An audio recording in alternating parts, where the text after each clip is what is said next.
Hello everyone, welcome to Fathom Academy. I am Mohammad Sadiq and this is a segment of JEE Advanced PYQs. इसमें अभी हम IIT JEE 2006 के questions discuss कर रहे थे. Let's begin. आज का क्वेश्चन अगेन हमारा कॉम्प्रिहेंशन बेस्ड क्वेश्चन है. ये हमें दिया हुआ है, फ्लूइड मैकेनिक्स से क्वेश्चन है.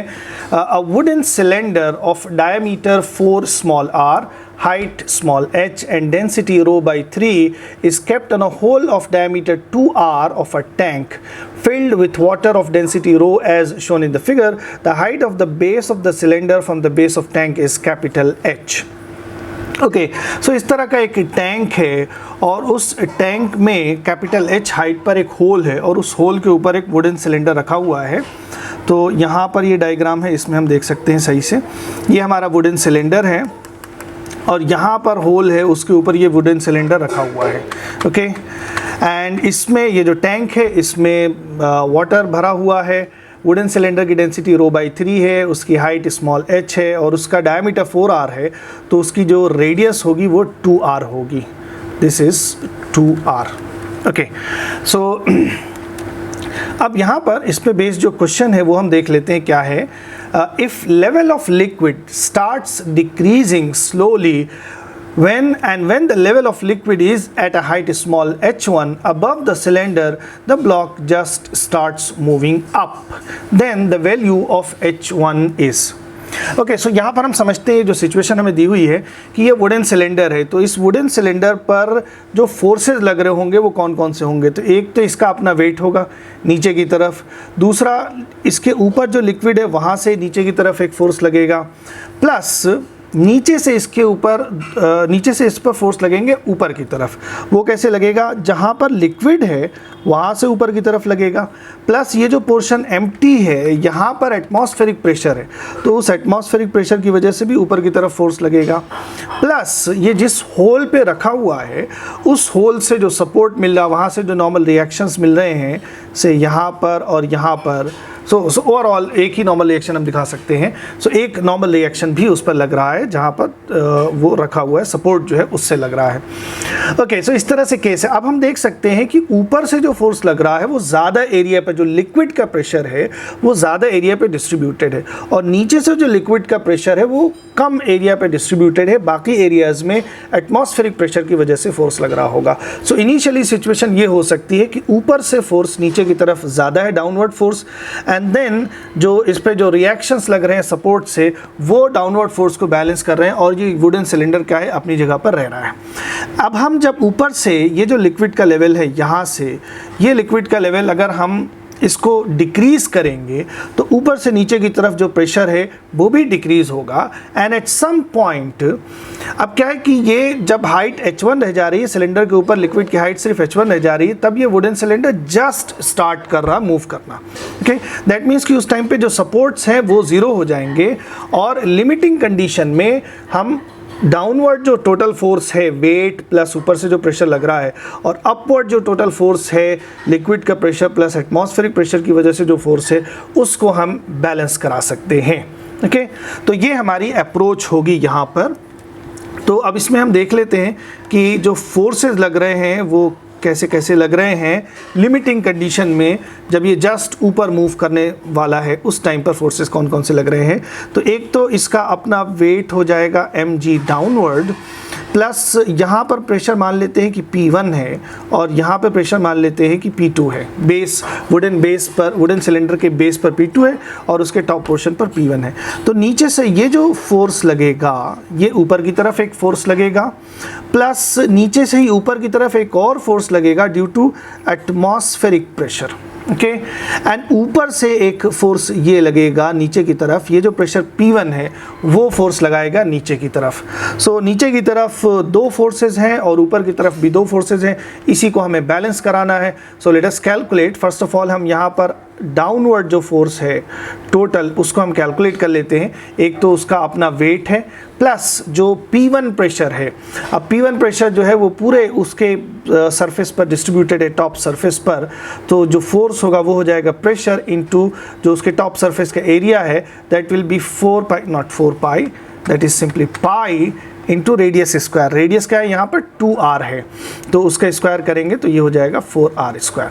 फर्दर यहाँ पर वुडन सिलेंडर का मास नहीं दिया हुआ है, तो इसको हम डेंसिटी और वॉल्यूम में कन्वर्ट करेंगे। Mass is equal to density into volume, so density इसकी कितनी दे रखी है, ρ/3, एंड वॉल्यूम जो इसका हो जाएगा वो इसका cross sectional area that is pi into 4r square into h, ये इसका वॉल्यूम हुआ, एंड देन इंटू जी भी है यहाँ पर। ओके, एंड देन P1 जो है, P1 को अब हम कैसे लिख सकते हैं, P1 क्या है, P1 के ऊपर H1 हाइट लिक्विड है, तो P1 को हम लिख सकते हैं atmospheric pressure plus, we know height के साथ प्रेशर कैसे चेंज होता है, ρgh, प्रेशर बढ़ जाता है, तो यहाँ पर हाइट H1 है इसके ऊपर, सो ये हो जाएगा P0 plus ρgh1, this is P1। And further यहाँ पर ये एरिया कितना है, 4 small r square. Now let's calculate it. So this becomes 4/3 pi and rho 4/3 pi r square ρgh, ये हो गया, प्लस इधर क्या हो जाएगा, ये 4 pi small r square P0 हो जाएगा, and then 4 pi r square ρgh1 ये हो जाएगा। सो आई थिंक ये हमने सिंप्लीफाई कर लिया है। अब अगर और चाहें इसको सिंप्लीफाई करना, आई थिंक यहीं तक रहने देते हैं। ये हमारा टोटल डाउनवर्ड फोर्स हो गया on the wooden cylinder. Now let's calculate total upward force on the cylinder. So total upward force, अब ये हम फिगर में देखें कौन कौन सा है। ये जो P1 फोर्स, P1 की वजह से जो फोर्स लग रहा है वो कितने एरिया पे लगेगा, sorry not P1, this is P2 at the base of the wooden cylinder, the pressure is P2, तो ये जो हो जाएगा प्रेशर P2, एंड एरिया कितना होगा, सो टोटल एरिया उसका बेस एरिया कितना है 4 pi r स्क्वायर, लेकिन उसमें से जो होल का एरिया है उसमें P2 प्रेशर नहीं लग रहा है, तो वो एरिया हम माइनस कर देंगे, so that is 4 pi r square minus pi r square, ये हो जाएगा P2 की वजह से फोर्स, एंड प्लस नीचे से ऊपर की तरफ एटमॉस्फेरिक प्रेशर से भी फोर्स लग रहा है, सो वो हो जाएगा P0 into simply pi r square, hole का एरिया pi r स्क्वायर है, so this becomes 3 pi r square, okay, atmospheric pressure P0 pi r square ये पे लग रहा है, ठीक है। Okay, so 4 pi r square minus pi r square is 3 pi r square, 3 pi r square, and then हम P2 जो है उसको कैसे लिख सकते हैं, P2 को अगर हम ऊपर से लिखना चाहें तो ऊपर से भी लिख सकते हैं, या P1 से लिखना चाहें तो P1 से भी लिख सकते हैं, बट चूंकि हमने F डाउन में कहीं P1 नहीं रखा है तो ऊपर से ही हम ले लेते हैं। सो P2 को हम क्या लिख सकते हैं, अब टोटल हाइट जो हो जाएगी यहाँ पर, so let's write P2 first before writing 3 pi r square. So P2 जो है ये क्या हो जाएगा, एटमॉस्फेरिक प्रेशर प्लस जो टोटल हाइट है वो क्या है, h plus H1, yes h plus H1, ये टोटल हाइट है यहाँ तक ऊपर से total height h plus H1 है। ओके, एंड देन ये पूरा जो है ये 3 pi r स्क्वायर से मल्टीप्लाई होगा। ओके, एंड देन हमारे पास और क्या बचा हुआ है, pi r square and P0। Okay, so अब इसको हम सिंप्लीफाई कर लेते हैं। दिस ये 3 pi r स्क्वायर P0 से मल्टीप्लाई होगा और pi r स्क्वायर पहले से ही है, तो this becomes 4 pi r square P0, and then plus हमारे पास क्या बचेगा, 3 pi r square ρgh and plus 3 pi r square ρgh1, 3 pi r square ρgh1 ये हो जाएगा। ओके, सो ये हमारा हो गया टोटल डाउनवर्ड फोर्स। अब इसको फर्दर और simplify, okay that's it, total downward force ये हमने कैलकुलेट कर लिया। Now in the limiting condition total upward force is equal to total downward force, so from there, from total down force is equal to total upward force, वहाँ से हम क्या calculate करेंगे, total down हमने कितना निकाला था, 4/3 pi r square ρgh, so this is 4/3 pi r square ρgh plus 4 pi r square P0, 4 pi r square P0 plus हमारे पास क्या है, 4 pi r square ρgh1, 4 pi r square ρgh1, this is equal to total downward force which is 4 pi r square P0 plus 3 pi r square ρgh plus 3 pi r square ρg H1 ये हो जाएगा। Now we can see 4 pi r square p naught ये दोनों तरफ से cancel हो गया, and 4 pi r square rho g H1 इसको अगर हम देखें सो ये 3 पाई आर स्क्वायर उधर चला जाएगा तो हमारे पास बचेगा पाई r square rho g H1। हम पाई आर स्क्वायर रो जी को कैंसिल भी कर सकते हैं सबसे कॉमन लेके, बट वो स्टेप इस स्टेप में भी कर सकते हैं। ओके सो ये हो गए, एंड देन हमारे पास 3 pi r square rho g H and 4/3 pi r square rho g H है। तो इधर अगर हम pi r square rho g H ये कॉमन कर लें तो यहाँ पर हमारे पास बचेगा 3, एंड देन ये 4/3 उधर जाके माइनस हो जाएगा, minus 4/3। Now 4 pi r square rho g H ये कैंसिल हो गया, and then H1 is equal to 3 minus 4/3 which is 9 minus 4 that is 5। So 5/3H ये हो गया हमारा।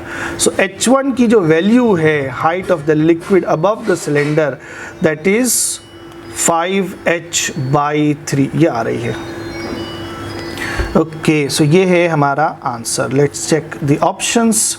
सो ऑप्शंस जो है 5H/3 ये जो सी ऑप्शन है वो यहाँ पर आंसर हो जाएगा। सो ये कैलकुलेशन थोड़ी सी है, कॉन्सेप्ट भी ऑफ कोर्स इसमें है, बट कैलकुलेशन थोड़ी सी ज़्यादा है, आपको इसमें बहुत ध्यान से कैलकुलेशन करनी होगी, कोई टर्म मिस ना होने पाए। जनरली ये जो होता है कि ये वुडन सिलेंडर के बेस पर एटमॉस्फेरिक प्रेशर की वजह से भी फोर्स लग रहा है, वो कभी कभी हमसे मिस हो सकता है। Okay so this is it, and इसी पर बेस्ड अब अगला क्वेश्चन क्या है वो हम देखते हैं। नेक्स्ट क्वेश्चन क्या है, let the cylinder is prevented from moving up by applying a force and water level is further decreased, then height of water level H2 in figure for which the cylinder remains in original position without application of force। So एक बार फिर से हम इस figure में देखते हैं, ये जो फिगर है इसको यहाँ पे हम बना लेते हैं। ओके सो ये हमारा फिगर है, इसमें हम दोबारा से इसको देखें तो हमने H1 जो है उसकी एक वैल्यू कैलकुलेट की है। उस वैल्यू पर ये जो सिलेंडर है इसकी टेंडेंसी ऊपर की तरफ मूव करने की, जस्ट ऊपर की तरफ मूव करना चाह रहा है। एंड देन फर्दर उसके बाद अगर हम लिक्विड की हाइट घटाएंगे तो ये क्या है कि ये जो ये सिलेंडर है ये ऊपर की तरफ मूव करेगा। तो हमें क्या करना है कि उसको फोर्स लगा के हम रोक रहे हैं, एंड देन हम हाइट घटाते जा रहे हैं। ओके सो यहाँ से हम देख सकते हैं कि जब ये लिक्विड का लेवल, ये H1 हमने कैलकुलेट किया कि 5H/3 पर वो वुडन सिलेंडर जो है वो इक्विलिब्रियम में रहेगा। अब उससे नीचे जब हाइट आएगी तो नीचे से फोर्स जो है वो ऊपर का फोर्स घटेगा और नीचे का फोर्स बढ़ेगा, तो उसकी वजह से ये वुडन सिलेंडर जो है ये ऊपर की तरफ जाने की टेंडेंसी रखेगा। एंड सो उसी के लिए हमने क्या किया है कि इस पर डाउनवर्ड फोर्स लगा के इसको हमने स्टॉप कर रखा ऊपर जाने से। एंड देन उसके बाद जब ये यहाँ से ये सारे फोर्सेस हम पहले क्लियर कर लें so that you can see clearly. Okay so उसके बाद क्या हो रहा है कि ये लिक्विड का लेवल जो है जब ये वुडन सिलेंडर के टॉप पोर्शन से भी नीचे आएगा तो अब क्या है, ऊपर से एटमॉस्फेरिक फोर्स लग रहा है और नीचे यहाँ पर जो फोर्स लग रहा है लिक्विड के प्रेशर की वजह से ऊपर की तरफ, ये फोर्स भी घटेगा। तो अब नीचे से भी फोर्स घट रहा है, तो इनिशियली क्या था, नीचे वाला फोर्स ज़्यादा था, लेकिन अब नीचे वाला फोर्स जो है वो घटने लगा है। तो उसकी वजह से एक अगेन एक इक्विलिब्रियम की सिचुएशन आएगी जहाँ पर वुडन सिलेंडर का जो वेट है वो जो है वो नीचे की तरफ से जो फोर्स लग रहा है प्रेशर की वजह से उससे बैलेंस हो जाएगा। सो जो नेक्स्ट इक्विलिब्रियम की कंडीशन है उसमें क्या है कि वेट इसका डाउनवर्ड लग रहा है, प्लस यहाँ से जो लिक्विड का प्रेशर है वो ऊपर की तरफ फोर्स लगा रहा है, एंड एक और फोर्स यहाँ पे लग रहा है, वो एटमॉस्फेरिक प्रेशर की वजह से जो फोर्स है वो ऊपर की तरफ लग रहा है। और ऊपर से तो एटमॉस्फेरिक प्रेशर, अब यहाँ पर लिक्विड नहीं है, ये हमें लिक्विड इमेजिन नहीं करना है, यहाँ पर ये एम्प्टी हो चुका है, तो ऊपर से यहाँ पर से अब क्या लग रहा है, एटमॉस्फेरिक प्रेशर की वजह से फोर्स लग रहा है। एंड अगेन ये एक इक्विलिब्रियम की सिचुएशन है। और लिक्विड की हाइट जो है वो इसके बेस से यहीं तक है, बस ये H1 हाइट तक लिक्विड है। ओके सो अब इसको हम कैसे कैलकुलेट करेंगे, अगेन हम उसको टोटल डाउनवर्ड फोर्स जो है उसको कैलकुलेट करेंगे। टोटल डाउनवर्ड फोर्स कितना हो जाएगा, mg प्लस ऊपर से जो एटमॉस्फेरिक प्रेशर है उसका फोर्स हो जाएगा। So force into area total 4 pi r square, and mg अभी हमने ऊपर लिखा था, इसको हमने कैलकुलेट किया है। mg की जो वैल्यू आती है that is 4/3 pi r square rho g h, yes 4/3 pi r square rho g h, ये एम जी की वैल्यू हो गई, plus 4 pi small r square p naught, ये टोटल डाउनवर्ड फोर्स हुआ। एंड टोटल अपवर्ड फोर्स जो होगा वो कितना हो जाएगा, एक तो एटमॉस्फेरिक प्रेशर की वजह से होगा, वो कितना लग रहा है p naught pi r square area पे लग रहा है वो फोर्स, प्लस जो लिक्विड का प्रेशर है, अब लिक्विड का प्रेशर कितना हो जाएगा एटमॉस्फेरिक प्लस उसके ऊपर लिक्विड कितना H2 हाइट तक है, तो रो जी H2 ये हो जाएगा। एंड देन ये कितने एरिया पे लग रहा है, 4 pi r square minus pi r square, that is 3 pi r square area पे लग रहा है। Okay, so this is pi r square p naught plus 3 pi r square p naught, तो टोटल ये हो जाएगा 4 pi r square. And then हमारे पास बचेगा 3 pi r square rho g H2, ये बचेगा। ओके, अब हमें क्या करना है, अगेन इक्विलिब्रियम है, अपवर्ड डाउनवर्ड फोर्सेस हम बैलेंस करा लेंगे। लेट अस सी क्या मिलेगा हमें, total downward force is equal to total upward force. Total downward force हमारे पास क्या है, 4/3 pi r square rho g h plus 4 pi small r square p naught is equal to 4 pi r square p naught plus 3 pi small r square rho g H2, ये हो जाएगा। सो 4 pi r square p not दोनों तरफ से ये cancel हो गया, and pi r square rho जी इसको हम कैंसिल कर दें तो इधर हमारे पास बचेगा 4/3 H is equal to 3 times H2, yes ये हुआ। सो H2 की वैल्यू जो है ये आ गई 4/9 H, ये हुआ हमारा आंसर। सो वुडन बेस के सिलेंडर से 4/9 H हाइट तक जब लिक्विड होगा तब अगेन ये जो सिलेंडर है ये इक्विलिब्रियम में आ जाएगा। ओके, अब इसमें ये तो हमारा आंसर हो गया। सो ऑप्शन इसमें देख लेते हैं 4H/9, ये बी ऑप्शन हमारा आंसर हो गया। इसी पर बेस्ड अगला क्वेश्चन जो हमारा है वो क्या है कि if height H2 of water level is further decreased then cylinder will not move up and remains at its original position. Okay, so इसमें हमने देखा है कि H2 जो है ये 4H/9 जो आया है, तो H2 जो हमारा है इसको हमने कैलकुलेट क्या किया कि 4H/9 जब होगा तो अगेन सिलेंडर इक्विलिब्रियम में होगा। एंड यहाँ पर अब इसकी जो टेंडेंसी होगी वो किधर जाने की होगी, ये हम देख रहे हैं कि ये वाला जो हमारा प्रेशर है ये ऊपर से जब हम लिक्विड घटा रहे हैं तो ये वाला प्रेशर घट गया है। ओके, एंड इसका जो वेट है नीचे की तरफ वो बढ़ गया है। सो अगर और हम लिक्विड नीचे ले जाएंगे तो ये नीचे से ऊपर की तरफ फोर्स नहीं बढ़ेगा, और जो उसका वेट है उसकी वजह से वो क्या है, वो उसकी नीचे की तरफ जाने की टेंडेंसी होगी। सो हमने ये कैलकुलेट किया है कि फॉर ये जो H2 है ये 4H/9 या उससे कम होगा तो जो वुडन ब्लॉक है उसकी टेंडेंसी क्या होगी, नीचे जाने की होगी। एंड चूँकि वहाँ सपोर्ट भी है तो इसलिए वो क्या होगा, वो अपनी उसी जगह पर रहेगा। तो इसमें ऑप्शन 1 क्या कह रहा है कि cylinder will not move up and remains at its original position. Okay, so this is correct.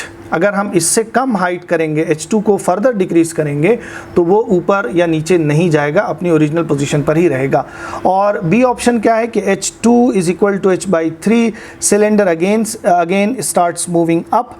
अब ये 4H/9 जो हमारा आया है, ये 4H/9 अगर इसको हम डेसिमल में देखें तो ये जो वैल्यू आई है ये अप्रॉक्सीमेटली 0.44 H है। तो 0.44 H हाइट पर H2 की वैल्यू 0.44 H होगी, तब वो जो है उसकी वो उसी पोजीशन पे रहेगा। अब उससे भी अगर हम कम करेंगे, H/3 का 0.44 H से भी कम है, तो उससे भी कम करेंगे तो ऑफ कोर्स वो ऊपर नीचे कहीं नहीं जाएगा। H/4 is still smaller than 0.44 H, H/5 उससे भी कम है। तो इन सारी वैल्यूज़ पर वो कहीं भी ऊपर नीचे मूव नहीं करेगा। ऑप्शन ए जो हमारा है वो आंसर हो जाएगा। ओके, सो ये था आंसर इसका। एंड सो ये एक फ्लूइड मैकेनिक्स से आपके लिए काफ़ी अच्छा क्वेश्चन हो सकता है। इसमें आपका कॉन्सेप्ट भी बहुत टेस्ट हो रहा है, प्लस आपकी कैलकुलेशन की जो एबिलिटी होती है, how fast and accurate you can calculate, उसकी भी यहाँ उसका भी एक अच्छा टेस्ट है ये क्वेश्चन। सो ये था हमारा आज का question. This is it, see you soon, thank you.